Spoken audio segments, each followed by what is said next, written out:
प्रिय साधक बंधुओं, हिमालय गुरुकुल पाठशाला पर आपका स्वागत है। कैसे बने कर्मयोगी पुस्तक की श्रृंखला में आज हम अध्याय 10 आपके सामने लेकर के उपस्थित हैं। अध्याय 10 का जो विषय है वह है नए आदर्श का निर्माण।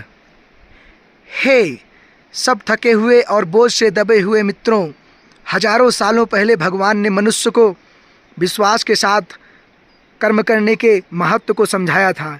यदि आप भगवान की वाणी के प्रति वफादार हैं तो पूरे विश्वास के साथ भगवान की वाणी का अनुसरण करने का प्रयास करें। अगर आप भगवान की वाणी, उनके संदेश के महत्व को नहीं समझ पाए, इसके परिणाम भुगतने पड़ेंगे। भगवान ही एकमात्र उद्धार करता है। हमेशा के लिए भगवान के प्रति मजबूत बने रहें। चाहे आप कितना भी विफल हो जाएं, परमात्मा के अतिरिक्त और कुछ भी सत्य नहीं है। परमात्मा के अतिरिक्त और कोई हमारा संगी साथी नहीं है। जिसको ऐसा निश्चय हो जाता है वह ही योग के मार्ग, भजन के मार्ग में चलना शुरू कर देता है।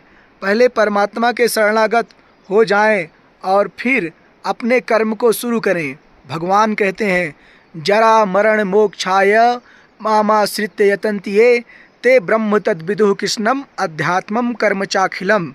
जो मेरे शरण होकर जरा मरण से छूटने के लिए प्रयत्न करते हैं, वे पुरुष उस ब्रह्म को, संपूर्ण अध्यात्म को और संपूर्ण कर्म को जानते हैं।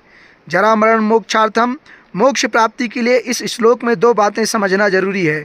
एक, मामाश्रित, मुझ परमेश्वर का आश्रय लेकर अर्थात शरणागत होकर अपने आप को समर्पित करके, और दूसरा यतन्ति, प्रयत्न करना होगा और अपनी मुक्ति के लिए, ब्रह्म को जानने के लिए, अध्यात्म को समझने के लिए निरंतर प्रयास करना ही होगा। बस दो ही बातें याद रखें, ईश्वर में शरणागति और शरणागति अर्थात समर्पण और प्रयत्न। योगी सब कुछ छोड़ करके केवल परमात्मा को ही आश्रय रूप से ग्रहण करता है। भगवान के शरणागत होने से अहंकार मिट जाता है। अहंकार ही संसार के सभी कर्म प्रवृत्ति का बीज है।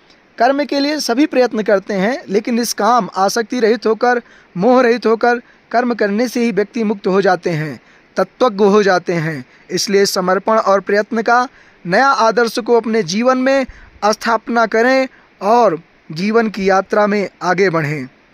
जीवन की जटिलताओं को समझना और जटिलताओं को सुलझाने का प्रयास करें। कर्म का प्रभाव गहरा है जो हमारे जीवन को प्रभावित करता है। हर कर्म मन में अपनी छाप छोड़ता है।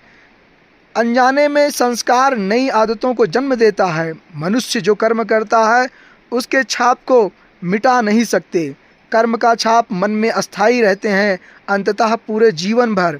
इसलिए अपने कर्म को सकारात्मक विचारों पर केंद्रित रखने का प्रयास करें। इससे आप नकारात्मक कर्म एवं विचारों से मुक्त रहेंगे।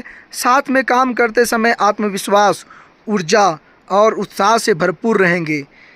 जीवन में सकारात्मकता को बढ़ाने के लिए भगवान के चरणों में शरण लेने से बेहतर और कुछ नहीं है। आज का अभ्यास, परमात्मा के शरणागत होने का अभ्यास करें। कर्म के फल को परमात्मा में अर्पण करने का अभ्यास करें। ओम नमो नारायणाय।